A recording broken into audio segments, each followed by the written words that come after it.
Hello parents, कैसे हो सब? बढ़िया। ये अपना strategies for arrangement in food production का लास्ट लेक्चर है, ठीक है। और इंग्लिश मीडियम वालों से मुझे शिकायत ये है कि आप लोग क्लासेस जो है वो लेते नहीं हो। मेरा कोई नुकसान नहीं है, देखो इसमें मेरा कोई नुकसान नहीं है, ठीक है। आपको लगता है मेरा कोई बहुत बड़ा नुकसान हो जाएगा, मुझे बहुत ज़्यादा कोई पैसे मिल रहे हैं इस चीज़ के यूट्यूब से। आपकी जो वीडियो होती है ना उसके मुझे 5 रुपये भी नहीं मिलते, ठीक है। यूट्यूब से जो आप वाली जो इंग्लिश मीडियम वाली क्लास होती है ना उसके अंदर मुझे 5 रुपये भी नहीं आते उससे, ठीक है। आपको लगता होगा कि हाँ यार बहुत पैसे आ रहे हैं, कुछ नहीं आता उससे। अगर आपको शक है तो मैं दिखा भी सकता हूँ, प्रूफ दे सकता हूँ कि मेरे इस वीडियो से मुझे इतने पैसे मिले हैं। 5 रुपये भी नहीं आते आपकी जो वीडियो उससे, ठीक है। तो आप ये तो भूल जाओ कि मुझे कोई बहुत बड़ा फ़ायदा हो रहा है ना। क्लासेस नहीं ले रहे भाई, आपका ही नुकसान है। आप अगर आप कहीं और से पढ़ रहे हो तो कोई दिक्कत नहीं, मुझे बता सकते हो कि भाई हम वहाँ से पढ़ रहे हैं, ठीक है। आपका हमें समझ में नहीं आ रहा, हम वहाँ से पढ़ रहे हैं, कोई दिक्कत नहीं यार, मैं बंद कर दूंगा, मेरे को कोई दिक्कत नहीं है ना। ये इंग्लिश मीडियम वाले बंद कर दूंगा, हिंदी मीडियम वाला करूँगा, मेरा तो बोझ ही कम हो रहा है, क्योंकि मुझे कुछ नहीं मिल रहा है इससे, कुछ भी नहीं मिल रहा है। और आपको लगा हिंदी मीडियम वाले से मुझे कुछ मिल रहा है? ना, कोई पैसा वैसा कुछ नहीं आ रहा मेरे पास में। आपको लग रहा है कि बहुत ज़्यादा पैसा आ रहा है? ना, ठीक है। तो अगर आपको मतलब ये है कि भाई मेरे समझ में नहीं आ रहा, हमारी ये दिक्कत है, तो वो दिक्कत आप बताइए। आप बस मैसेज करते हो, हाँ फिजिक्स की क्लास नहीं हो रही, पता है मुझे फिजिक्स की क्लास नहीं हो रही। ये जो हो रही है वो तो ले रहे हो क्या? वो तो ले रहे हो क्या? जो ले रहे हैं उन्होंने मुझे आज तक नहीं बोला, उन्होंने बस एक बार पूछा हाँ ये दिक्कत है, मैंने बता दिया उनको ये दिक्कत है, फिर आपकी क्लासेस कंटिन्यू जाएंगी, उन्होंने कुछ नहीं बोला। सिलेबस कैसे होगा भाई? जो चल रही है वो तो ले, ठीक है। खाली फिजिक्स से सिलेक्शन हो जाएगा? फिजिक्स से सिलेक्शन हो जाएगा क्या? ये 360 की है, ये बायोलॉजी 360 नंबर की आती है बायोलॉजी, इसके भी ना कर लेगा। 360 में से 360 आएंगे तब जाके सिलेक्शन होगा। फिजिक्स में से 180 में से 180 नहीं आने, ठीक है। इसमें 360 में 360 बन जाएंगे, ठीक है। तो जो रियलिटी है उसमें चलो ना। हाँ फिजिक्स जरूरी है, करवाएंगे, बिल्कुल करवाएंगे, मैं मना कहाँ कर रहा हूँ कि फिजिक्स नहीं करवाएंगे। फिजिक्स करवाऊंगा, हर एक चैप्टर करवाऊंगा, पूरा सिलेबस कंप्लीट करवाऊंगा, गारंटी है मेरी, ठीक है।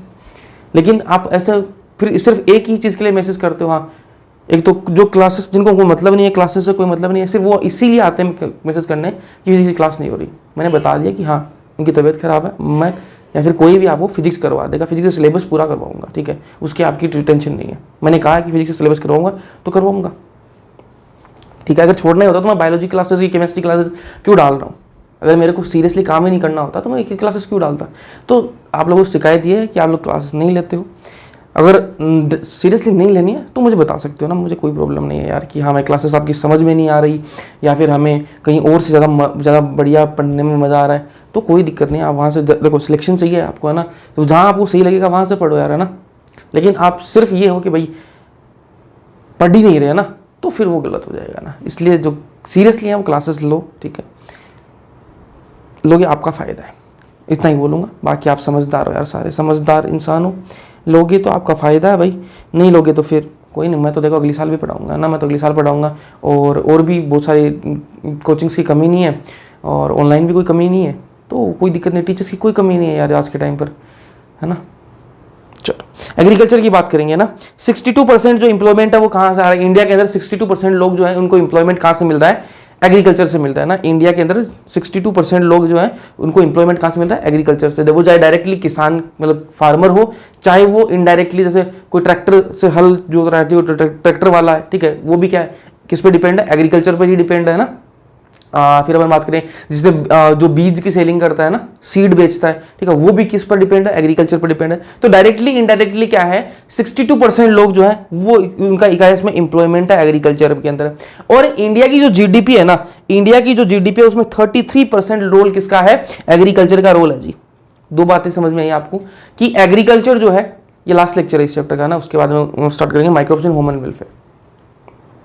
ध्यान से सुनो, 62% जो लोग हैं, ठीक है, उनका इंप्लॉयमेंट किससे आता है? एग्रीकल्चर से आता है। इंडिया की बात कर रहे हैं अपन, है ना। और इंडिया की जो जीडीपी है उसका 33% कहां से आता है? एग्रीकल्चर से आता है। मतलब एग्रीकल्चर जो बहुत इंपॉर्टेंट हिस्सा है अपने देश के अंदर। अब बात करें वीट की, बात कर लेते हैं ना। वीट का प्रोडक्शन कब कैसे चेंज हो उसकी बात करेंगे ना। ड्यूरिंग 1960 टू 2000, 1960 से 2000 के बीच में, 1960 से 2000 ईयर के बीच में क्या हुआ? वीट का प्रोडक्शन जो वो इंक्रीज हुआ from 11 million ton to 75 million ton, ठीक है। 11 मिलियन टन, 11 मिलियन टन से वो 75 मिलियन टन बढ़ गया। कब बढ़ा?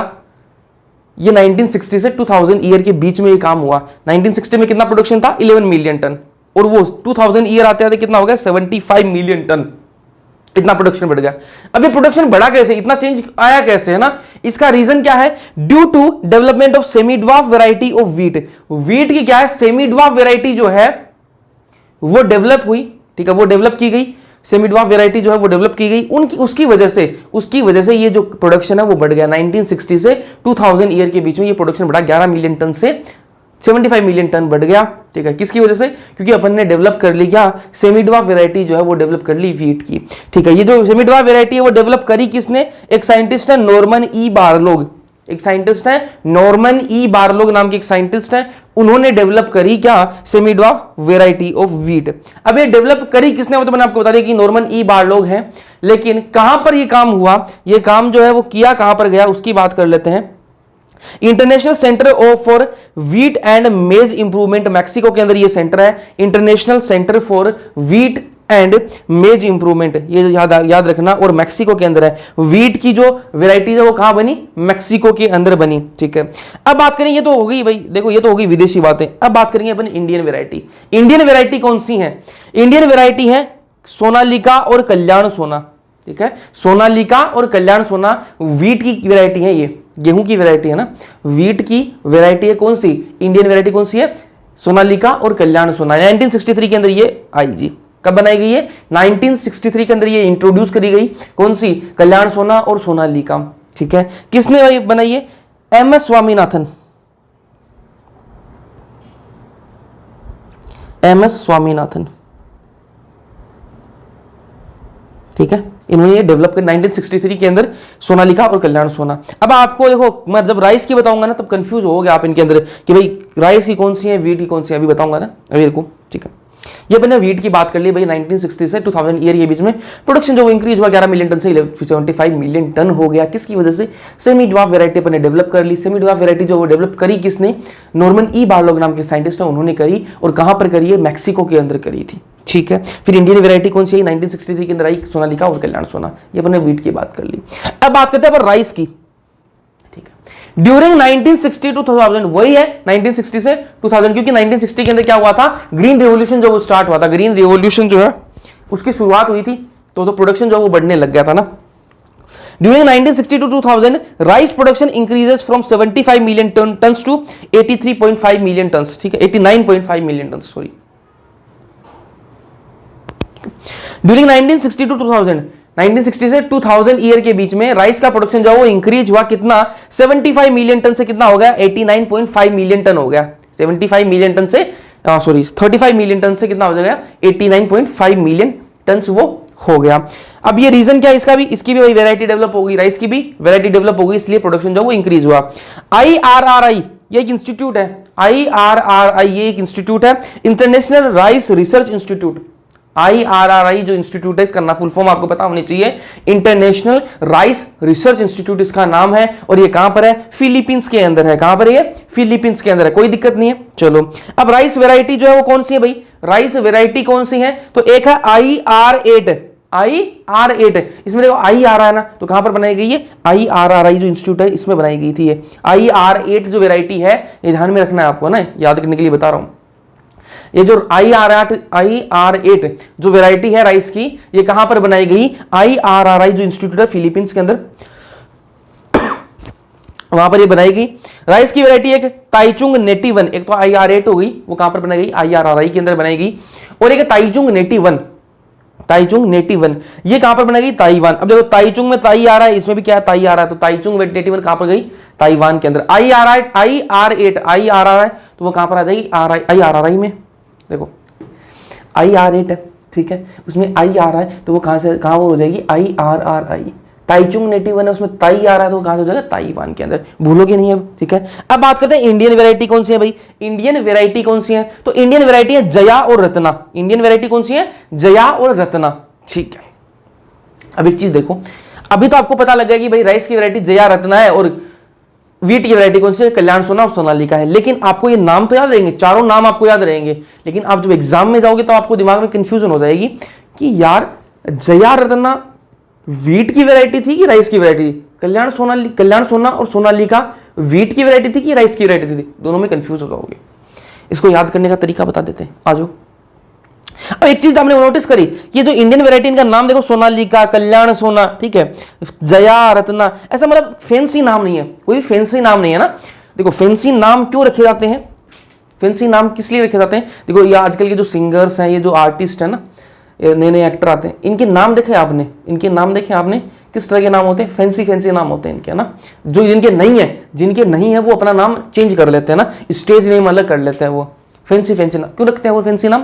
क्योंकि उनको पता है कि अपनी टारगेट ऑडियंस कौन सी है। देखो टारगेट ऑडियंस का सारा खेल है, उनको पता है कि टारगेट ऑडियंस अपनी कौन सी है, जो एक्टर्स है ये सिंगर, इनको पता है कि अपनी टारगेट ऑडियंस हुआ है कि 2000 के बाद में जो इनका जन्म हुआ ना, 2001, 2002, 2003, इसके बाद में जिनका जन्म हुआ है ना, वो वाले बच्चे अपने क्या टारगेट ऑडियंस हैं। तो उनको पसंद कैसे नाम आते हैं? ये आपके जो ये फैंसी फैंसी नाम आएंगे, ये कूल कूल नाम जो उनको पसंद होते हैं। अब किसी की टारगेट ऑडियंस अगर कोई फार्मर हो, किसान हो, ठीक है, कोई जिसकी एज ज्यादा हो, किसानी करता हो, ऐसी ऑडियंस जिसकी है, ठीक है। अब देखो जो वैरायटी बना रहा है, जो वीट की वैरायटी बना रहा है, वीट की वैरायटी है, 10 साल का लड़का थोड़ी ना यूज में लेगा, 10 साल का लड़का या लड़की जो है वो वीट की वैरायटी यूज में नहीं लेने वाला। यही होता है जब 4 क्लास लेते हैं, 3 क्लास हो चुकी है, ये 4थी क्लास, ठीक है। चलो फंबल हो गया। जो किसानी करने वाले लोग हैं वो उनकी टारगेट ऑडियंस है, तो उनको जो किसान है, जो फार्मर है, उसको नाम आसानी से दिमाग में छप जाए। अगर मैं कोई इंग्लिश सा फैंसी सा नाम रख दूं, अगर मैं इंग्लिश का कोई फैंसी सा नाम रख दूं या फिर कूल नाम रख दूं, तो क्या होगा, किसान को समझ ही नहीं आएगा यार है क्या ये। तो वो दुकान पर जाके क्या बोलेगा कि यार वो बीज था तो सही, पर मेरे को अभी इस वैरायटी का नाम नहीं पता। इसलिए वैरायटी का नाम ऐसा रखा जाता है, इंडियन टच वाला नाम रखा जाता है, इंडियन टच वाला नाम रखा जाता है, जो एक बार में ही जबान पर चढ़ जाए। ऐसा नाम जो एक बार में ही जबान पर चढ़ जाए, ठीक है, ऐसा नाम रखा जाता है। इसलिए कल्याण सोना, सोनालिका, ये नाम ऐसे हैं जो एकदम से आदमी को याद हो जाता है ना, और आसान नाम है, और वो जाके बता सकता है हाँ ये वाली मेरे को वैरायटी चाहिए, ठीक है। इसलिए इंडियन टच वाले नाम इनके रखे जाते हैं। तो अब देखो सोनालिका और कल्याण सोना और जया रत्ना में कंफ्यूजन हो सकती है कि भाई कौन सा किसकी वैरायटी है ना, कि भाई जया रत्ना ये तो आपको याद रखे, कल्याण सोना सोनालिका याद रखे, लेकिन इनमें राइस की वैरायटी कौन सी है, वीट की, ये आप कंफ्यूज हो सकते हो लास्ट में। अभी तो आपको याद रहेगा, लेकिन लास्ट में बहुत सारा जब सिलेबस याद कर लोगे तब दिक्कत आ सकती है। इसलिए देखो सोनालिका में क्या आ रहा है, सोना आ रहा है। कल्याण सोना में भी क्या आ रहा है, सोना आ रहा है। ये वाला सोना नहीं, ये वाला सोना नहीं। कल्याण सोना में भी क्या आ रहा है, ज्वेलरी वाला गोल्ड, ठीक है। कल्याण सोना में भी क्या आ रहा है, सोना आ रहा है, ठीक है। और सोनालिका में भी क्या आ रहा है, सोना आ रहा है। और मैं आपको एक चीज पूछूं कि जो गोल्ड होता है वो किस कलर का होता है? गोल्ड जो होता है वो किस कलर का होता है? येलो कलर का, येलोविश, ठीक है। और आपका जो वीट आपने देखा होगा, गेहूं जो आपने देखा होगा, गेहूं किस कलर का होता है? वो भी येलोविश होता है, ठीक है। गोल्ड कैसा होता है, येलोविश, और वीट कैसा होता है, येलोविश।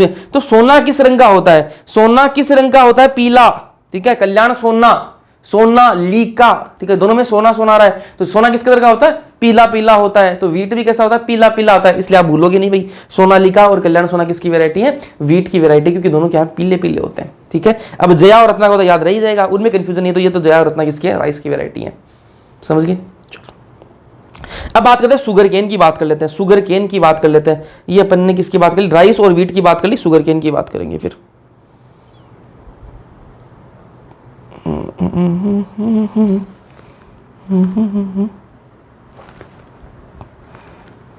कहाँ गए राजा? शुगर केन की बात करते हैं। अब एक शुगर केन का नाम है सेकरम बारबेरी, ये एक वेराइटी है शुगर केन की, सेकरम बारबेरी। ये सेकरम बारबेरी कहां ग्रो करता है? ये नॉर्थ इंडिया के अंदर ग्रो करता है। ये जो सेकरम बारबेरी है कहां ग्रो करता है? ये नॉर्थ इंडिया के अंदर ग्रो करता है। और एक वैरायटी और है इसी शुगर केन की, सेकरम ऑफिसिनेरम। देखो शुगर केन की 2 वैरायटी हैं, एक सेकरम बारबेरी और एक है सेकरम ऑफिसिनेरम। सेकरम जो बारबेरी है वो कहां ग्रो कर सकता है? नॉर्थ इंडिया के अंदर ग्रो कर सकता है। और जो सेकरम ऑफिसिनेरम है वो कहां ग्रो करता है? साउथ इंडिया के अंदर ग्रो करता है। ठीक बात है, ग्रो करने दो भैया, क्या दिक्कत है? दोनों को ग्रो करने दो। दिक्कत यह है कि जो सेकरम बारबेरी है ना, वो नॉर्थ इंडिया के अंदर ग्रो तो कर सकता है, लेकिन उसकी स्टेम जो होती है वो बहुत पतली होती है। जो नॉर्थ इंडिया वाला जो गन्ना है ना, नॉर्थ इंडिया वाला जो शुगर केन है सेकरम बारबेरी, उसकी स्टेम बहुत पतली होती है। तो पतली होने से क्या दिक्कत होगी? दिक्कत यह होगी जितनी पतली स्टेम होगी उतना कम उसके अंदर शुगर कंटेंट होगा, उतना ही कम उसके अंदर क्या होगा? शुगर कंटेंट होगा। तो शुगर कंटेंट कम तो चीनी कम बनेगी, गुड़ कम बनेगा, जूस कम बनेगा, ठीक है। तो जो नॉर्थ इंडिया के अंदर ग्रो कर रहा है ना, उसके अंदर दिक्कत यही है कि वो पतली स्टेम होती है, उसकी पतली स्टेम होगी तो उससे क्या है, शुगर कंटेंट कम होगा यार, उससे चीनी कम बनाई जाएगी उस गन्ने से, और गुड़ भी कम बनेगा, जूस भी कम बनेगा।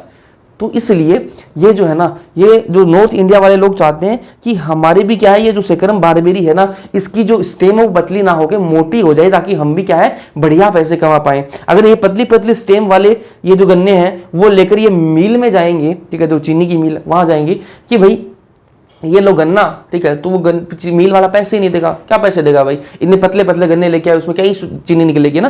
तो इनको जितनी फसल तो मतलब जगह तो उतना ही रोकेगा, ये जगह तो उतनी ही रोकेगा, टाइम भी उतना ही लग रहा है, लेकिन फिर फसल नहीं हो रही। इसलिए ये लोग चाहते हैं कि हमारे पास में एक ऐसी वैरायटी आ जाए जिसकी स्टेम मोटी हो और जिसके अंदर शुगर कंटेंट बहुत ज्यादा हो, तो हम भी पैसे कमा लें। ये जो सेकरम ऑफिसिनेरम है, ये कहां ग्रो करता है, साउथ इंडिया के अंदर ग्रो करता है। इसके अंदर क्या है, इसकी स्टेम मोटी होती है। सेकरम ऑफिसिनेरम की जो स्टेम है वो क्या होती है, मोटी होती है। मोटी होगी तो क्या होगा, शुगर कंटेंट भी ज्यादा होगा, शुगर कंटेंट ज्यादा होगा तो उससे चीनी ज्यादा बनेगी, चीनी ज्यादा बनेगी, गुड़ भी ज्यादा बनेगा, जूस भी ज्यादा बनेगा। ठीक बात है। तो स्टेम मतलब मोटी होगी तो देखो टाइम, फसल करने में टाइम उतना ही जा रहा है, जगह भी उतनी घेर रहा है वो, तो क्यों ना हम ये जो सेकरम ऑफिसिनेरम है इसको अपन नॉर्थ इंडिया के अंदर ले आए, इसको, इस वैरायटी को अपन नॉर्थ इंडिया के अंदर ले आए, ताकि अपना काम हो जाए। क्या काम हो जाए कि भाई यहां पर नॉर्थ इंडिया वाला को दिक्कत है भाई, इसकी स्टेम पतली पतली होती है, इसकी स्टेम मोटी मोटी होती है, तो इसको मैं अपन नॉर्थ इंडिया के अंदर ले आए। तो मैं जाऊं एक दिन साउथ इंडिया जाऊं और वहां से क्या है, ये सेकरम ऑफिसिनेरम का क्या वैरायटी लेके और नॉर्थ इंडिया के अंदर ले आऊं। ऐसे नहीं होता। आपको लगता है कि ऐसे लोगों ने सोचा नहीं होगा, लोगों ने सोच रखा है। लेकिन दिक्कत यह है कि सेकरम ऑफिसिनेरम है ना, ये नॉर्थ इंडिया के अंदर ग्रो ही नहीं करता। इसके अंदर सारे काम अच्छे हैं कि भाई इसकी मोटी स्टेम है, थिक स्टेम होती है, इसके अंदर शुगर कंटेंट ज्यादा है, क्वालिटी बढ़िया है, लेकिन दिक्कत यह है कि ये सेकरम ऑफिसिनेरम जो है ये ग्रो नॉर्थ इंडिया के अंदर ग्रो ही नहीं करता यार। इसका यहाँ का नॉर्थ इंडिया का जो क्लाइमेट है ना, नॉर्थ इंडिया का जो क्लाइमेट है वो उसको सूट ही नहीं करता, वो उसको सूट नहीं करता, तो ये यहाँ पर ग्रो ही नहीं कर पाता। अब तो ये दिक्कत हो गई, अब तो ये दिक्कत हो गई। ठीक है, तो देखो पहले तो ये देखो सेकरम बारबेरी जो वो ग्रो करता है सिर्फ नॉर्थ इंडिया के अंदर ग्रो करता है। थिन स्टेम होती है, बता चुका हूं आपको, पतली स्टेम होती है। थिन स्टेम होगी तो उसके अंदर क्या होगा, शुगर कंटेंट जो वो लेस होगा, पुअर क्वालिटी अपने आप ही होगी, शुगर कंटेंट ही नहीं तो फिर गन्ने का करेंगे। ठीक है, शुगर के लिए तो कर रहे हैं उसको ना, तो पुअर क्वालिटी है। सेकरम ऑफिसिनेरम भाई grow in south India, south India के अंदर ग्रो करता है। थिक स्टेम होती है इसकी, हाई शुगर कंटेंट होता है, शुगर कंटेंट की मात्रा ज्यादा है भाई। ठीक है, और ये हाई क्वालिटी का है। ठीक बात है भैया, चलो ये बात तो समझ में आ गई। तो अब करें क्या, ये यहां पर ग्रो नहीं कर सकता। ठीक बात है। देखो अब देखो इन दोनों के अंदर कुछ ना कुछ गुण है। इसके अंदर क्या गुण है कि इसका प्रोडक्शन बढ़िया है भाई, इसका प्रोडक्शन क्या है, बढ़िया है। और इसके अंदर क्या गुण है, ये नॉर्थ इंडिया का क्या क्लाइमेट सहन कर सकता है। ठीक है, सेकरम बारबेरी के अंदर क्या गुण है कि ये क्लाइमेट जो है ना वो सहन कर सकता है नॉर्थ इंडिया का। और इसके अंदर क्या गुण है, इसका प्रोडक्शन बढ़िया है। तो मैं क्या चाहता हूं, मैं ये चाहता हूं कि मैं एक नया ऐसी वैरायटी बना दूं, मैं एक ऐसी नई वैरायटी बना दूं जिसके अंदर इस सेकरम बारबेरी से तो ये गुण आ जाए, ये वाली क्वालिटी आ जाए, क्लाइमेट वाला जो कैरेक्टर है वो आ जाए, और सेकरम ऑफिसिनेरम से ये प्रोडक्शन वाला कैरेक्टर आ जाए। मैं एक ऐसी एक नई वैरायटी बनाना चाहता हूं गन्ने की, शुगर केन की, जिसमें इस सेकरम बारबेरी से तो ये क्लाइमेट आ जाए, क्लाइमेट वाला कैरेक्टर जो है वो आ जाए, और सेकरम ऑफिसिनेरम से ये प्रोडक्शन वाला कैरेक्टर आ जाए। ठीक है, तो मैं क्या कराऊंगा, प्लांट ब्रीडिंग करवा दूंगा। अब पिछले लेक्चर के अंदर मैंने आपको सिखा चुका हूं, मैं प्लांट ब्रीडिंग के सारे स्टेप्स जो हैं वो सिखा चुका हूं। रिकॉर्डिंग यार बीच में बंद होगी, इस वजह से वापस स्टार्ट करिए। ठीक है, तो अपन कहाँ थे, या अपन बात ये कर रहे थे कि क्लाइमेट जो है ना, ये मैं चाहता हूं कि एक गुण इसका ये आ जाए, इससे ये वाली गुण आ जाए। ये कैसे करते हैं मैडम, प्लांट ब्रीडिंग के अंदर करते हैं, लास्ट लेक्चर के अंदर बता चुका हूं। तो मैं ये नया प्लांट बना दूंगा, मैं एक नई वैरायटी बना दूंगा जिससे इससे दोनों गुण आ जाएंगे, और जो नई वैरायटी आएगी ना उसके हाइब्रिड बनेगा, हाइब्रिड बनेगा। उस हाइब्रिड के अंदर ये प्रोडक्शन वाली कैरेक्टर भी आ जाएगी और ये क्लाइमेट वाला कैरेक्टर भी आ जाएगा। तो उस हाइब्रिड को मैं कहां लगा सकता हूं, उसको मैं ग्रो करवा दूंगा कहां पर, नॉर्थ इंडिया के अंदर ग्रो करवा सकता हूं। वो नॉर्थ इंडिया के अंदर उग भी जाएगा और उसका प्रोडक्शन भी बढ़िया होगा। ठीक है, शुगरकेन की बात होगी। फिर बात करें मिलेट्स की। ये मिलेट्स क्या होता है भाई, मेज जवार बाजरा। ठीक है, सबने सुन रखा है ये नाम। ठीक है, ये मेज जवार बाजरा है, ये ऐसी फसल है जिनको पानी की मात्रा कम चाहिए, जिनको पानी की मात्रा कम चाहिए। तो जैसे जहां पर पानी की थोड़ी शॉर्टेज होती है ना, तो उन एरिया में लोग जो है वो ये बोते हैं मेज जवार बाजरा। देखो अब तो पानी की थोड़ी फिर भी समस्या कम हो गई, कुछ जगह ऐसी हैं जहाँ पर ग्राउंड वाटर है नहीं, ठीक है, ग्राउंड वाटर जो जमीन से पानी निकालते हैं वो पानी नहीं है, तो उनको वो डिपेंड किस पर रहते हैं, वो मोस्टली डिपेंड रहते हैं जो रेन है, बरसात है, उस पर ही वो डिपेंड रहते हैं। अब तो क्या है, केनाल्स बन गए, ठीक है, नहर जो है वो बन गई, हरियाणा राजस्थान इन एरिया में ज़्यादा दिक्कत थी, राजस्थान के अंदर तो ज़्यादा ही दिक्कत थी, ठीक है, हरियाणा के अंदर भी। अब तो नहर बन गई, तो नहर की वजह से क्या है, वो पानी उनके पास पर पहुंच गया, ठीक है, तो अब तो इतनी दिक्कत नहीं, लेकिन अभी भी कुछ जगह पर बहुत ज़्यादा जगह ऐसी हैं जहाँ पर दिक्कत है। देखो जिनको ट्यूबवेल है, कुआं है, ठीक है, उनको कोई दिक्कत नहीं है, लेकिन जिन पर पानी नहीं है उनको दिक्कत, इसलिए वो अपने खेत में क्या बोलते थे, ये गेहूं वगैरह ये नहीं बो सकते थे, क्योंकि गेहूं को पानी की मात्रा चाहिए, ठीक है, पानी ज़्यादा चाहिए। वो क्या करते थे, ये जो सीजन है ना, गेहूं, मेज, ज्वार, बाजरा, इनको बोलते थे बारिश वाली सीजन के अंदर, है ना, तो बारिश वाली सीजन के अंदर थोड़ी सी बारिश भी आ जाती थी तो उनका काम इससे चल जाता था, ज्वार बाजरा ये हो जाएगा, ठीक है, इनको पानी की मात्रा कम चाहिए। अगर ये इसके में क्या बता दूं, पहले से ही जो ये क्रॉप्स हैं, मेज, ज्वार, बाजरा, इनको पहले से ही पानी कम चाहिए, अगर मैं इसका भी हाइब्रिड बना दूं, हाइब्रिड मिलेट बना दूं, तो क्या हो जाएगा, ये ड्रोट रेजिस्टेंट हो जाएगा। क्या हो जाएगा, ड्रोट रेजिस्टेंट हो जाएगा, मतलब उसको और भी कम पानी चाहिएगा, और भी कम पानी के अंदर काम चल जाएगा। तो ये जो मेज, ज्वार, बाजरा है, ये क्या है, ड्रोट रेजिस्टेंट होते हैं। नेक्स्ट पे चलते हैं भाई, plant breeding for disease resistant. Disease resistance के लिए अपन क्या करेंगे, प्लांट ब्रीडिंग करेंगे, है ना। Crop loss by disease, disease से क्या है, क्रॉप लॉस होता है भाई 20 to 30% जो है वो क्रॉप लॉस हो जाता है, या फिर कई बार तो पूरी फसल ही जो है वो बर्बाद हो जाती है, किससे, डिजीज के कारण, बीमारी लग जाती है, प्लांट इसके क्रॉप के अंदर, फसल के अंदर बीमारी लग जाती है। तो पॉजिटिव एजेंट क्या हो सकते हैं, उस बीमारी को कोज करने वाले एजेंट को अपने अपन ने ह्यूमन हेल्थ एंड डिजीज के अंदर पढ़ा था कि हर एक डिजीज का क्या होता है, पैथोजन होता है। तो वैसे ही यहां पर पॉजिटिव एजेंट कौन है, फंजाई हो गया, बैक्टीरिया हो गया, वायरस हो गया, ये अलग अलग है, फंजाई, बैक्टीरिया, वायरस, ये सारे मिलकर क्या करते हैं, अलग अलग बीमारियां करते हैं, उनसे फसल जो वो बर्बाद होती है। तो अपन कुछ ऐसा करें कि ये जो है ना, ये जो फंजाई है, बैक्टीरिया है, वायरस है, इनसे अपना जो क्रॉप है, अपनी जो फसल है, वो पहले से ही रेजिस्टेंट हो जाए।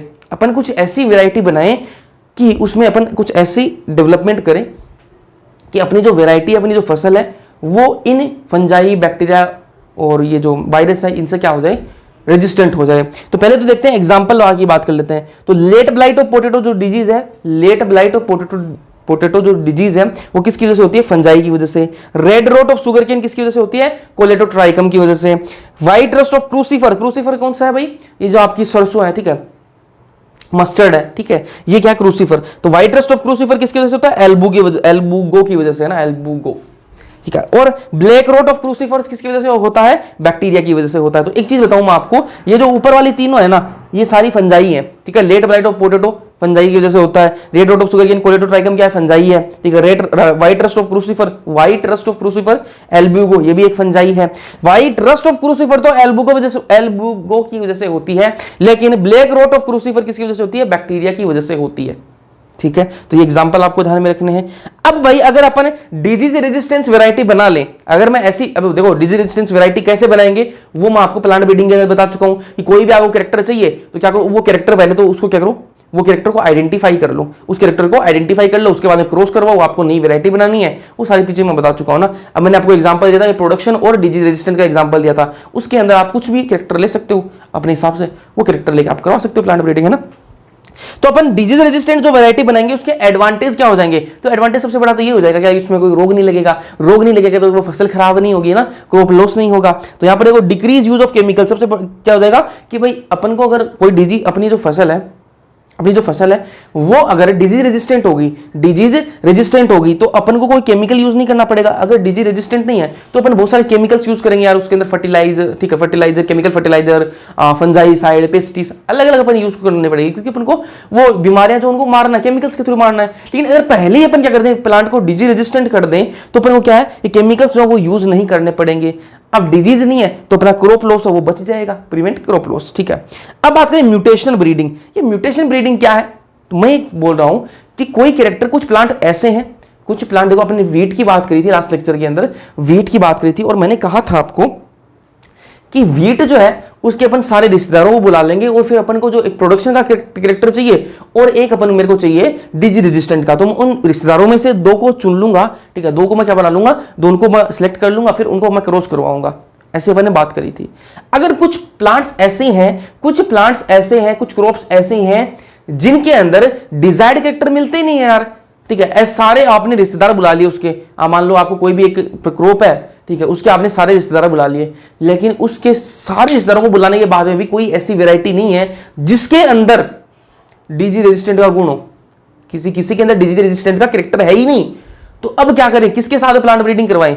अगर किसी के अंदर प्लांट भाई, किसी के अंदर एक के अंदर डिजीज रेजिस्टेंट मिल जाए, किसी एक के अंदर प्रोडक्शन मिल जाए, तो दोनों को अपन क्रॉस करवा के नई बना सकते हैं जिसके अंदर ये दोनों कैरेक्टर आ सकते हैं। लेकिन कुछ प्लांट्स ऐसे हैं, कुछ क्रॉप्स ऐसे हैं जिनकी वेराइटी सारे रिश्तेदारों के अंदर ऐसा कोई गुण ही नहीं है। तो क्या करें? तो उनके अंदर क्या किया जाता है, मान लो ये प्लांट है जी, ये प्लांट है, ठीक है, इसके अंदर मुझे क्या चाहिए, डिजीज रेजिस्टेंस चाहिए, डिजीज रेजिस्टेंस चाहिए ना। तो लेकिन इसके कोई भी रिश्तेदार के अंदर यार ये कैरेक्टर नहीं है, तो ये कैरेक्टर लाएं कहां से? इसलिए अपन क्या करते हैं, इसके अंदर कुछ केमिकल्स डालते हैं या फिर रेडिएशन देते हैं इसको। केमिकल्स डालेंगे या फिर रेडिएशन देंगे इसको, गामा रेडिएशन देते हैं, जिससे क्या होगा, इसके अंदर म्यूटेशन होगा। क्या होगा? म्यूटेशन होगा। और ऐसा नहीं कि यार एक बार आपने म्यूटेशन करवाया तो ये कैरेक्टर इसके अंदर आ जाएगा, ना ना ना, बहुत बार आपको म्यूटेशन करवाना पड़ेगा, तब कहीं चांसेस हो सकते हैं कि किसी एक बार में क्या आ जाए, इसमें ये डिजीज रेजिस्टेंस वाला गुण आ जाए। अपन बहुत बार म्यूटेशन करवाएंगे इसके अंदर, तो क्या कोई एक चांस हो सकता है, ठीक है, चांस हो सकता है कि इसके अंदर क्या है, डिजीज रेजिस्टेंस का क्या है, कैरेक्टर आ जाए। ठीक बात है भैया, डिजीज रेजिस्टेंस का आ गया। तो ये क्या है, म्यूटेशन ब्रीडिंग है। ये क्या है, म्यूटेशन ब्रीडिंग है। किसके अंदर करवाते हैं अपन, ये मूंग बीन के अंदर। मूंग बीन जो है उसके अंदर म्यूटेशन ब्रीडिंग करवाई जाती है, किसके थ्रू, केमिकल या फिर रेडिएशन, गामा रेडिएशन के थ्रू, और इसको रेजिस्टेंट बना दिया जाता है मूंग बीन को। किसके लिए, येलो मोजेक वायरस जो है ना, ये डिजीज कोज करता है इसके अंदर, मूंग बीन के अंदर, तो उससे रेजिस्टेंट बना दिया इसको। और एक पाउडरी मिल्ड्यू, उससे भी इसको क्या बना दिया, रेजिस्टेंट बना दिया। समझ में आ गई? म्यूटेशन ब्रीडिंग किसके अंदर होती है, मूंग बीन के अंदर होती है। और मूंग बीन को किससे रेजिस्टेंट बना दिया, आपका येलो मोजेक वायरस और पाउडरी मिल्ड्यू से। ठीक है, चलो अब ये एग्जांपल जो है, ये टेबल है, ये आपको याद करनी है।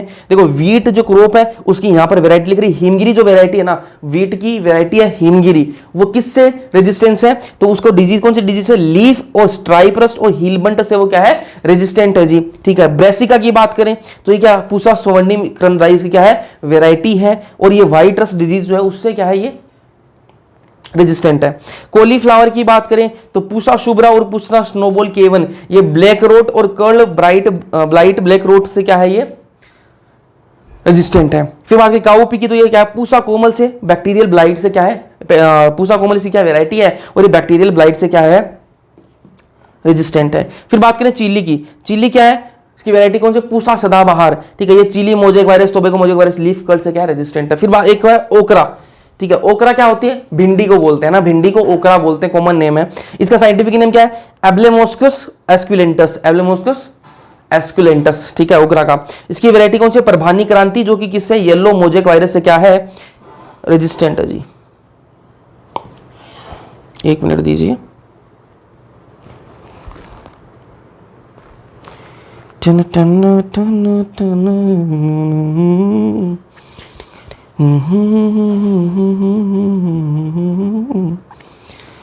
अज कर लो मैं पर पूज तार लो दिल तयो भी बूझ। चलो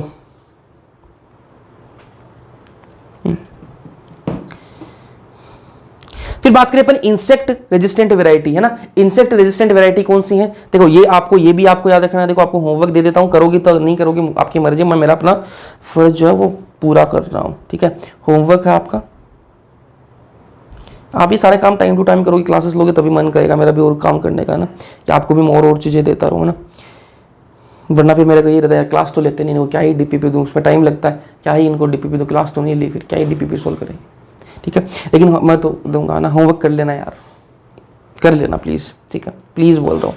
ये वाले जो टेबल है ये आपको याद करनी है ना यार, ये टेबल इंपॉर्टेंट है, इनसे क्वेश्चन आ जाएगा। ऐसे ट्रिक से याद करोगे। देखो बायोलॉजी के अंदर इतनी सारी ट्रिक्स बन सकती हैं, हर एक चीज़ में ट्रिक से बता सकता हूँ आपको, हर एक चीज़ की ट्रिक ही बना सकता हूँ, उसमें कोई ज़्यादा बड़ी दिक्कत नहीं है ना। लेकिन एक बार के लिए आपको खुशी मिल जाएगी उस ट्रिक से, उस ट्रिक से आपको एक बार के लिए खुशी मिल जाएगी, हाँ मेरे को इस चीज़ की भी ट्रिक पता है, इस चीज़ की भी ट्रिक पता है। लेकिन जब एग्जाम में देने जाओगे ना तो पूरा सिलेबस इतना हो जाएगा कि इतनी सारी ट्रिक हो जाएंगी कि उन ट्रिक्स को याद करने के लिए भी आपको ट्रिक्स चाहिए, है ना। तो ऐसी फिर ट्रिक किस काम की, एक ट्रिक भूल जाओगे तो फिर आपको पूरा सारा सिस्टम खराब हो जाएगा। इसलिए पहले याद करो, जब ट्रिक की जरूरत पड़ेगी तब ट्रिक बता दी जाएगी। इस टेबल को याद करना, एक और टेबल आएगी, ये वाले टेबल आपको याद करनी, इसके बाद में एक और टेबल आएगी, वो आपको याद करनी है। याद करके अलग नोटबुक में लिख के फोटो भेज देना, अगर आपकी इच्छा हो तो भेज देना, बाकी कोई मैं फोर्स नहीं कर रहा यार, मेरे कहने से मानोगे भी नहीं, है ना। चलो इंसेक्ट रेजिस्टेंट वैरायटी की बात करते हैं, फीचर की बात कर लेते हैं ना, ऐसी वैरायटी जिनको अपन इंसेक्ट से क्या बना सकते हैं, रेजिस्टेंट बना सकते हैं। देखो कुछ इंसेक्ट ऐसे होते हैं, ये क्या है, ये क्या है जी, स्टेम है, ठीक है। अब ये क्या है, यहां पर एक वायरस आया, ये एक इंसेक्ट आया, एक इंसेक्ट है, ये आया और इस स्टेम के अंदर क्या कर देगा, छेद कर देगा, जो क्रॉप है, प्लांट है, उसकी जो स्टेम है उसके अंदर कर देगा, छेद कर दिया।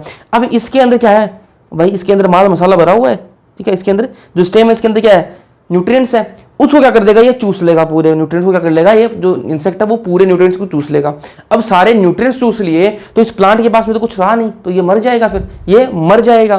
तो इन ऐसे जो इंसेक्ट है उनसे बचने के लिए अपन ये क्या करें, क्या की है, इनसे भी क्या है, रेजिस्टेंस बना ली।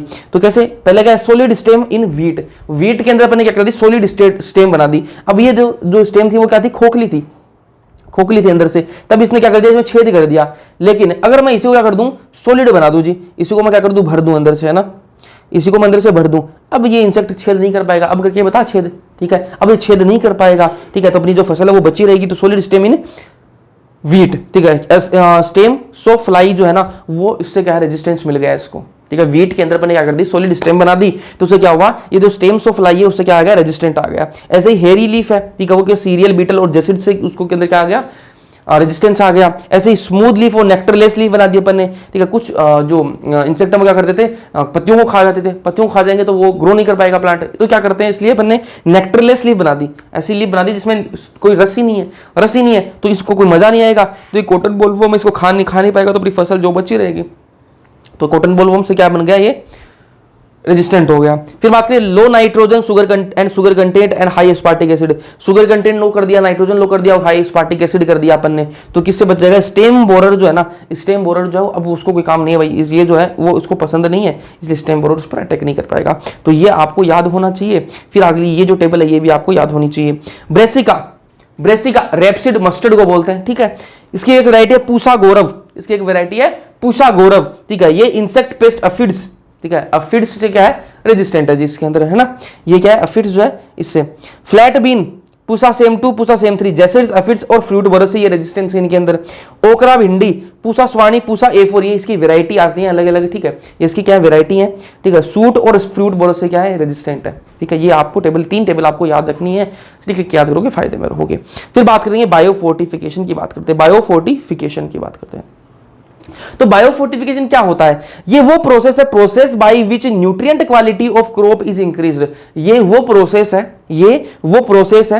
आपको पूछे कि बायोफोर्टिफिकेशन क्या होता है, तो बायोफोर्टिफिकेशन क्या होती है, वो प्रोसेस है जिससे क्या होता है, nutrient quality of crop is increase, crop की जो न्यूट्रिएंट क्वालिटी है वो इंक्रीज हो जाती है। बायोफोर्टिफिकेशन क्या होती है, ये वो प्रोसेस है जिससे क्रॉप की न्यूट्रिएंट क्वालिटी जो है वो इंक्रीज हो जाती है। अब ऑब्जेक्टिव क्या भाई, अपना बायोफोर्टिफिकेशन करने का ऑब्जेक्टिव क्या है, ठीक है, तो कौन कौन से अपन न्यूट्रिएंट जो हम इसके अंदर इंक्रीज करते हैं, तो ये आपको 4 दे रखे हैं, ये 4 आपको ऐसे के ऐसे याद रखने हैं। इसके अंदर कोई अपना दिमाग नहीं लगाना, कुछ भी नहीं करना, ये चारों को जैसे लिखे हुए हैं इसके अंदर वैसे के वैसे, पी वहां लिखा हुआ है वहीं, आर जहां लिखा हुआ है वहीं याद रहना चाहिए, आपको इधर उधर भी नहीं करना है उसको, ठीक है, क्योंकि वो एग्जाम के अंदर आएगा तो आपको इसी में बाकी सारे सेम दे देगा, एक के अंदर चेंज कर देगा और आपको पूछेगा भाई इसमें कौन सा गलत, सही कौन सा है, गलत कौन सा है, ऐसा पूछ लेगा तो दिक्कत हो जाएगी। इसलिए ये सारे चारों जो हूँ आपको ऐसे कैसे याद रखना है, जहां मैं बता रहा हूं आपको दिक्कत होगी वहां मैं पहले बता रहा हूं, ठीक है, तो इसलिए गलती मत करना यार, है ना। तो क्या ऑब्जेक्टिव क्या है अपने बायोफोर्टिफिकेशन के, कि प्रोटीन कंटेंट बढ़ाएंगे और क्वालिटी बढ़ाएंगे। क्रॉप के अंदर बायोफोर्टिफिकेशन करके क्या करेंगे अपन, जो क्रॉप है उसके अंदर प्रोटीन का कंटेंट और उसकी क्वालिटी बढ़ानी है, पहला ऑब्जेक्टिव। दूसरा क्या है, ऑयल कंटेंट और क्वालिटी बढ़ानी है, दूसरा अपना ऑब्जेक्टिव क्या है कि ऑयल कंटेंट और क्वालिटी बढ़ानी है। तीसरा क्या है, विटामिन कंटेंट, तीसरा क्या है अपना ऑब्जेक्टिव कि विटामिन कंटेंट बढ़ाना अपन को, ठीक है। इसमें देखो अब आपको क्या दे देगा, विटामिन कंटेंट एंड क्वालिटी दे देगा, यहां पर क्वालिटी दे देगा, और आप जल्दी जल्दी में क्या, हाँ इसमें क्वालिटी थी, इसमें भी क्वालिटी थी, इसमें भी क्वालिटी लगा दिया, ठीक, गलत हो गया, विटामिन की क्वालिटी नहीं दे रखी है ना, तो विटामिन कंटेंट तक ही सीमित रहना, अपना ज्यादा ज्ञान मत लगाना, ठीक है। तो जितना यहां लिखा हुआ है चारों, इसके अंदर कुछ भी अपना दिमाग नहीं लगाना, ऐसे कैसे याद रखना। और चौथा क्या है, माइक्रो न्यूट्रिएंट और मिनरल कंटेंट आपको बढ़ाना। माइक्रो न्यूट्रिएंट आपको क्वालिटी देगा, माइक्रो न्यूट्रिएंट एंड क्वालिटी हो गया गलत, वही हो जाएगा गलत, ठीक है, इतने छोटे छोटे चेंजेस करके देगा, इसलिए ऐसे याद रखना। माइक्रोन्यूट्रिएंट एंड मिनरल कंटेंट, ये तो ये चार आपके ऑब्जेक्टिव है किसके अंदर, बायोफोर्टिफिकेशन के अंदर। क्या पहला क्या, प्रोटीन कंटेंट एंड क्वालिटी, दूसरा क्या था oil content and quality, vitamin content सिर्फ विटामिन कंटेंट, और फिर माइक्रोन्यूट्रिएंट और मिनरल कंटेंट, ये आपको याद रखने हैं। चलो अब ये जो है ना, ये पैराग्राफ के अंदर दे रखे हैं अलग अलग, उनको मैं एक साथ में लेके आया हूं, तो उनको ध्यान से सुनना। आयरन फोर्टिफाइड जितना इस चैप्टर के अंदर बताया जा रहा है बस उस सफिशिएंट है, मोर देन सफिशिएंट है, सफिशिएंट से भी ज्यादा है, ठीक है, तो इससे बाहर कहीं नहीं जाना आपको, जितना बोला जा रहा है उतना सुनना। आयरन फोर्टिफाइड जो राइस होता है ना यार, एक तो नॉर्मल राइस आता है, एक तो नॉर्मल राइस आता है अपना ना, एक आता है आयरन फोर्टिफाइड राइस, एक तो नॉर्मल राइस आता है, एक आयरन फोर्टिफाइड राइस आता है, दोनों में फर्क क्या होता है। तो राइस जो है ना, नॉर्मल राइस आता है, उसके अंदर जितनी भी मात्रा आयरन की, नॉर्मल जो राइस है उसके अंदर जितनी भी क्वांटिटी है ना आयरन की, उससे 5 गुना ज्यादा आयरन होगा किसके अंदर, आयरन फोर्टिफाइड राइस के अंदर। नॉर्मल राइस के अंदर जितनी भी आयरन की क्वांटिटी है उससे 5 टाइम्स आयरन की क्वांटिटी होगी किसके अंदर, आयरन फोर्टिफाइड राइस के अंदर। तो आयरन फोर्टिफाइड राइस है, इसके अंदर क्या है, 5 टाइम्स मोर आयरन होता है, इसके अंदर 5 गुना ज्यादा आयरन होता है। फिर बात करें हाइब्रिड मेज की, ये तो पहले आयरन फोर्टिफाइड राइस की बात कर ली। अब बात करिए बायोफोर्टिफिकेशन के अंदर, ये सारी चीजें कहां पर है, बायोफोर्टिफिकेशन के अंदर ही है। हाइब्रिड मेज कब बनाया अपन ने, 2000 के अंदर बनाया, 2000 रुपए में नहीं, 2000 ईयर के अंदर बनाया, 2000 ईयर के अंदर बनाया। हाइब्रिड मेज जो है वो 2000 ईयर के अंदर बना। खास बात क्या है इसकी, नॉर्मल जो मेज आता है उससे हाइब्रिड मेज के अंदर क्या डिफरेंस है, तो डिफरेंस ये है, इसके अंदर 2 टाइम्स क्या होता है, लाइसिन और ट्रिप्टोफैन। जो नॉर्मल आपका मेज आता है ना, उसके अंदर जितना ट्रिप्टोफैन और लाइसिन होता है, अमाइनो एसिड जितना होता है, उसका 2 टाइम्स होता है किसके अंदर, हाइब्रिड मेज के अंदर उसका 2 टाइम्स होता है, ठीक है। एटलस 66 ये क्या है, वीट की एक वेराइटी है। एटलस 66 जो है वो क्या है, वीट की वेराइटी है। अब नॉर्मल वीट और एटलस 66 वाला जो वीट है उसके अंदर क्या फर्क है जी, इसके अंदर हाई प्रोटीन कंटेंट पाया जाता है, ठीक है। जो नॉर्मल वीट है उसके कंपेयर में एटलस 66 के अंदर क्या है, हाई प्रोटीन कंटेंट है, प्रोटीन की मात्रा ज्यादा है। विटामिन ए किसके अंदर होता है, ये आपको पूछ भी सकते हैं, नॉर्मल आपके घर में पूछ लेते हैं, रिश्तेदार पूछ लेते हैं कि हाँ भाई बता, तू तो नीट की तैयारी कर रहा है ना, बता कि इसके अंदर कौन सी सब्जी के अंदर विटामिन ए होता है। मतलब आप नीट की तैयारी, जिस दिन आपने बोला कि हाँ हम नीट की तैयारी कर रहे हैं, उस दिन उनको लगता है कि लड़का लड़की डॉक्टर बन चुके हैं, ठीक है, तो वो तो कई बातें पूछ लो, हाँ बुखार देख के बताना मेरे को बुखार हो रखा है या नहीं हो रखा। बुखार में कौन सी दवाई लेते हैं, एलर्जी हो रखी, कौन सी दवाई लेंगे। अरे तो वो नीट की तैयारी करना स्टार्ट करी, उसने डॉक्टर थोड़ी ना बन गया है ना। चलो लेकिन पता तो होता ही है आपको, विटामिन ए ये आपको पता आना चाहिए ना अपने सिलेबस में, इसलिए विटामिन ए किसके अंदर होता है भाई, आवा, कैरेट, गाजर, स्पिनच, पालक, पंपकिन, कद्दू, ठीक है, इनके अंदर विटामिन ए की मात्रा होती है। विटामिन सी की बात करें, विटामिन सी किसके अंदर होता है, तो बीटर गोर्ड, ठीक है, करेला, बथुआ, मस्टर्ड, टोमेटो, ठीक है। आयरन और कैल्शियम किसके अंदर होता है, आयरन और कैल्शियम आपको भर भर के देखने के लिए मिलेगा स्पिनच और बथुआ के अंदर, ठीक है। प्रोटीन की बात करें तो आपकी जो दालें हैं, ठीक है, उनके अंदर ब्रोड बीन, लब, फ्रेंच और गार्डन बीन के अंदर प्रोटीन की मात्रा होती है। चलो फिर आगे चलते हैं, बात करेंगे सिंगल सेल प्रोटीन की। अब एक चीज और बता दूं मैं आपको, एक चीज और बता दूं यार, है ना, हिडन हंगर की बात कर लेते हैं थोड़ी सी। हिडन हंगर, ये हिडन हंगर क्या होती है भैया, हंगर समझते हो, हंगर तो वो होती है जिसको खाने पीने के लिए नहीं मिल रहा ना, जिसको एक वक्त का खाना भी नहीं मिल रहा, तो वो क्या है, भूखमरी है, वो क्या है, हंगर है, भूखमरी है। लेकिन हिडन हंगर क्या है, हिडन हंगर क्या है, मतलब छुपी हुई भूख, ये क्या है भाई, छुपी हुई भूख का मतलब यह है कि ऐसा इंसान जिसको खाना तो मिल रहा है, पेट भर के वो खाना भी खा रहा है, लेकिन फिर भी उसके अंदर भूख रह जा रही है। बोला ये क्या मतलब हुआ, ये क्या मतलब वाली बात हुई। मतलब इसलिए हुआ कि देखो बहुत सारे लोग ऐसे हैं इंडिया के अंदर, बहुत सारे लोग ऐसे हैं जिनकी इकोनॉमिक कंडीशन यार थोड़ी खराब है, और वो क्या है, फ्रूट्स जो है वो टाइम पर नहीं खा पा रहे हैं ना, तो जो फ्रूट्स है वो नहीं खा पा रहे, सब्जियां हैं, ग्रीन वेजिटेबल्स है वो नहीं खा पा रहे, ठीक है। उनका जो जीवन है वो किस पर चल रहा है, चावल पर, रोटी पर, इन पर चल रहा है ना। इनके अंदर क्या कार्बोहाइड्रेट ही भर के भरा हुआ है, प्रोटीन, दालें नहीं खा पा रहे हैं, वो दाल भी बहुत महंगी आती है ना, तो दालें नहीं खा रहे, दाल के अंदर क्या प्रोटीन होती है भाई, है ना, तो प्रोटीन की उनके अंदर कमी है, सिर्फ कार्बोहाइड्रेट लेते जा रहे हैं, तो प्रोटीन की क्या है, हंगर है उनके अंदर, है ना, छुपी हुई भूख है, हिडन हंगर है उनके अंदर, ठीक है। तो इसको दूर करने के लिए ही ये सारा बायोफोर्टिफिकेशन का खेल हुआ है। फिर बात करें अपन एससीपी की, सिंगल सेल प्रोटीन की बात कर लेते हैं। सिंगल सेल प्रोटीन क्या है जी, तो मैंने कहा अपन इस चैप्टर के अंदर क्या पढ़ रहे हैं, अपन इस चैप्टर के अंदर वो चीजें पढ़ रहे हैं जिससे फूड प्रोडक्शन बढ़ जाए, जिससे फूड प्रोडक्शन बढ़ जाए, कैसे ना कैसे अपन करके अपन को फूड प्रोडक्शन बढ़ाना है। ठीक बात है भैया, फूड प्रोडक्शन बढ़ाना है। तो एससीपी से कैसे बढ़ाएंगे, एससीपी से कैसे बढ़ाएंगे, सिंगल सेल प्रोटीन से कैसे बढ़ाएंगे। तो मैंने कहा कि सिंगल सेल प्रोटीन है ना, कुछ बैक्टीरिया ऐसे हैं जिनको अपन खाने के रूप में काम में ले सकते हैं, जिनको अपन खाने के रूप में काम में ले सकते हैं। बोलो कौन सा भैया, दिखाते हैं। जो एक बीजीए है, ब्लू ग्रीन एल्गी है, कौन सी, स्पाइरुलिना। कौन सी है, स्पाइरुलिना। इसको खाने के रूप में यूज में लिया जा सकता है, can be used as food, food के रूप में इसको काम में लिया जा सकता है। क्यों काम में लिया जा सकता है, बैक्टीरिया को कौन खाता है भैया, बैक्टीरिया को कौन खाता है। इसके अंदर यार प्रोटीन भी बहुत ज्यादा मात्रा में होता है, रिच इन प्रोटीन होता है, कार्बोहाइड्रेट भी होता है, मिनरल भी होते हैं, फैट भी होता है, विटामिन भी होता है। और क्या चाहिए, और चाहिए क्या, ये बताओ मुझे। जितना चीजें होनी चाहिए ना वो सारी है इस बैक्टीरिया के पास में। अब बताओ और क्या चाहिए। इसलिए इसको खाने के रूप में यूज किया जा सकता है। और स्पेस फूड में इसको यूज करते हैं, जो स्पेस में जाते हैं ना वो इसको लेके जाते हैं, वो खाते हैं इसको ना।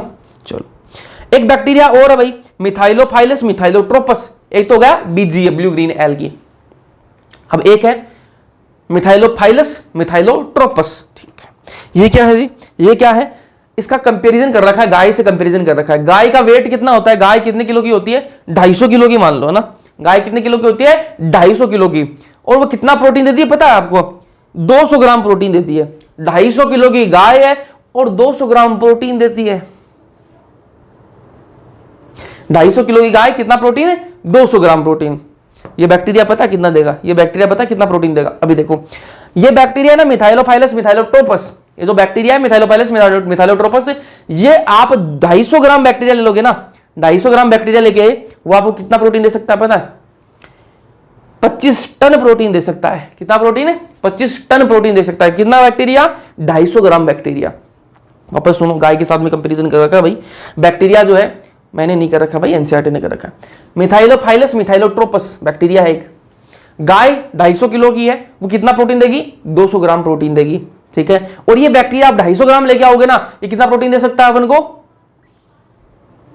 25 टन प्रोटीन दे सकता है। कितना, 25 टन प्रोटीन, है ना। इसलिए इसको खाने के रूप में यूज में लेते हैं, समझे। अब एक मशरूम, मशरूम समझे जो ना, ये रिच इन प्रोटीन होती है ना, प्रोटीन बराबर क्या होता है इसके अंदर। अब बात करेंगे टिश्यू कल्चर की। टिश्यू कल्चर को क्या बोलते हैं, माइक्रो प्रोपेगेशन और सोमेटिक एम्ब्रियोजेनेसिस भी इसको कहा जाता है। इसको थोड़ा सा ध्यान से सुन लेना, ज्यादा कॉम्प्लिकेटेड नहीं है यार, आसान है, आसान है, बस ध्यान से सुन लेना, है ना। ये अपने पास में एक प्लांट है जी, ये अपने पास में एक प्लांट है। मैं क्या करूंगा, इस प्लांट से एक नया प्लांट बनाऊंगा। तो बोला बना सकते हैं, क्या दिक्कत है इसके अंदर, क्या दिक्कत है। अपन सेकंड चैप्टर के अंदर पढ़ के आए सेक्सुअल रिप्रोडक्शन फ्लोरिंग प्लांट के अंदर कि हाँ भाई इसका रिप्रोडक्शन करवा दो, सेक्सुअल रिप्रोडक्शन करवा दो, नया प्लांट बन जाएगा। ठीक है, पोलिनेशन करवाओ और भी सारे प्रोसेस चलेगी, नया प्लांट बन जाएगा। अच्छा, उसके अंदर तो यार बहुत टाइम लगेगा, उसके अंदर तो बहुत टाइम लगेगा। कब इसका पोलिनेशन होगा, कब जाके इसके बीज बनेंगे, फिर कब जाके वो बीज उगेंगे, कब जाके नया प्लांट बनेगा। इतना समय थोड़ी ना अपने पास में, इतना टाइम थोड़ी है अपने पास में। तो क्या करें, तो क्या करें, मुझे तो जल्दी से जल्दी प्लांट चाहिए, मुझे तो जल्दी से जल्दी प्लांट चाहिए। क्या कर सकते हैं इसके लिए, आ जाओ बताते हैं, टिश्यू कल्चर करेंगे, आ जाओ। मैं क्या करूंगा, इस प्लांट का एक हिस्सा लूंगा, इस प्लांट का एक पार्ट जो है वो मैं काट लूंगा। कौन सा पार्ट काटूंगा, मेरिस्टम टिश्यू काटूंगा। कौन सा पार्ट काटूंगा, इस प्लांट का मैं एक पार्ट काटूंगा। कौन सा पार्ट काटूंगा, मेरिस्टम टिश्यू, मेरिस्टमेटिक जो टिश्यू है ना वो काटूंगा। अब आपके दिमाग में एक चीज आनी चाहिए कि भैया आपने मेरिस्टेमेटिक टिश्यू ही क्यों काटा। तो मैंने मेरिस्टेमेटिक टिश्यू इसलिए काटा क्योंकि मेरिस्टेमेटिक टिश्यू जो है ना वो क्या है, वायरस फ्री होता है। वो क्या है, वायरस फ्री होता है। ये क्या होता है, वायरस फ्री होता है, वायरस फ्री होता है। मतलब इसके अंदर कोई वायरस नहीं होता, पहली बात तो अच्छी बात है, इसलिए अपने मेरिस्टेमेटिक टिश्यू काटा। दूसरी बात, ये डिवाइड करता रहता है। ये क्या करता है, डिवाइड करता है, रैपिडली डिवाइड करता है।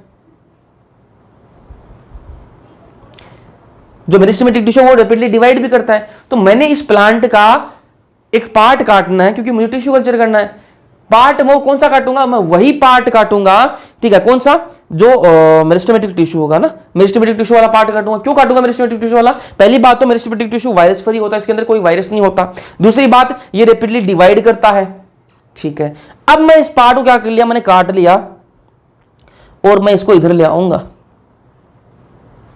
ये मैंने मेरिस्टेमेटिक टिश्यू काट रखा है जी, ठीक है, ये मैंने इधर ले आया। अब इस पार्ट को मैं क्या बोलूंगा पता है आपको, ये तो मैंने टेस्ट ट्यूब के अंदर तो इसको रखेंगे ना, इसको क्या बोलते हैं, अक्स प्लांट। ये जो मैं पार्ट काट के लाया हूं ना, उस प्लांट का छोटा सा पार्ट मैं काट के लाया हूं, उसको क्या बोलेंगे, अक्स प्लांट बोलेंगे। ये जो अक्स प्लांट है ना, इसके अंदर एक एबिलिटी होती है, एक एबिलिटी होती है। क्या एबिलिटी होती है भैया, इसके अंदर टोटी पोटेंसी होती है। क्या होती है इस अक्स प्लांट के अंदर, क्या होती है, टोटी पोटेंसी। टोटी पोटेंसी, टोटी पोटेंसी क्या बवाल है, ये टोटी पोटेंसी क्या बवाल है। टोटी पोटेंसी का मतलब ये है कि इसके अंदर एक एबिलिटी है। टोटी पोटेंसी मतलब क्या है, एक एबिलिटी जिससे ये पूरा प्लांट जो है ना, वो ये जो प्लांट का एक छोटा सा पार्ट लिया अपन ने, तो प्लांट का एक छोटा सा पार्ट लिया यार, ये छोटा सा पार्ट पूरे प्लांट के अंदर डेवलप कर जाएगा। ठीक है, ability to rise, to give rise new plant, या फिर ability to develop in new plant है ना, ability to develop in new plant.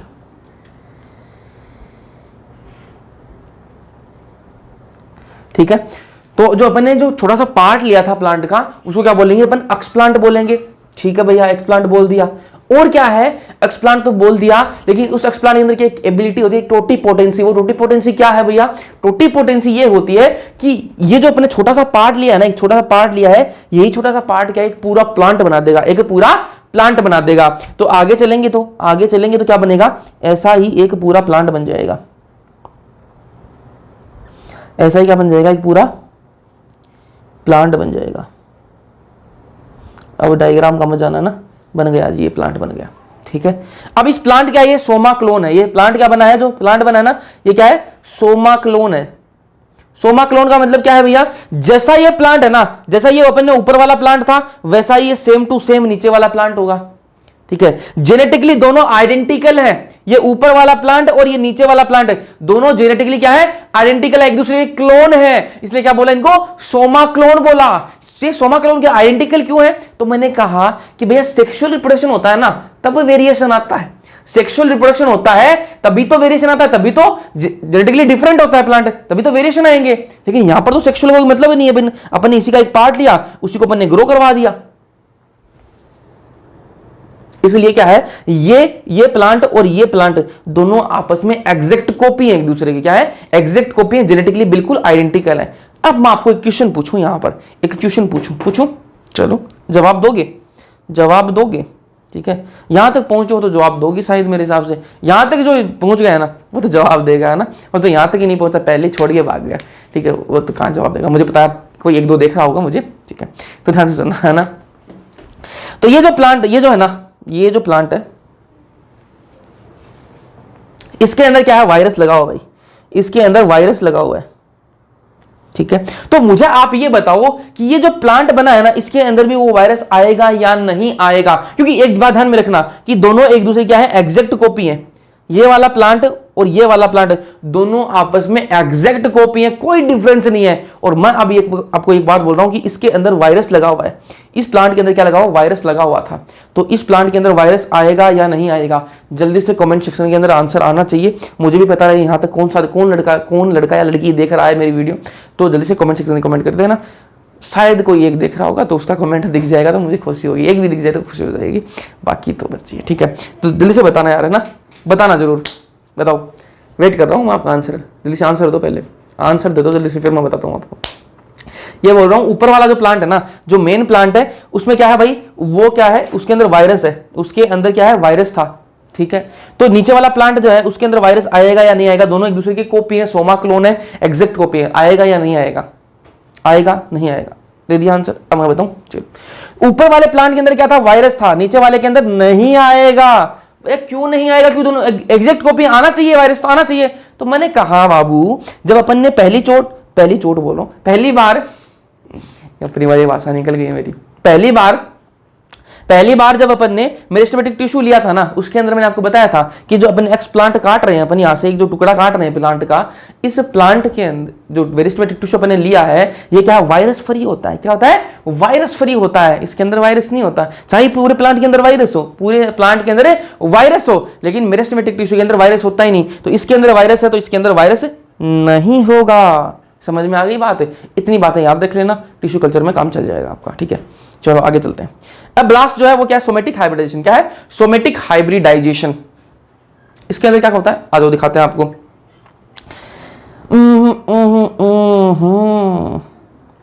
ये क्या है जी? ये एक पोटैटो है, ये पोटैटो की सेल है, पोटैटो नहीं है, पोटैटो की सेल है।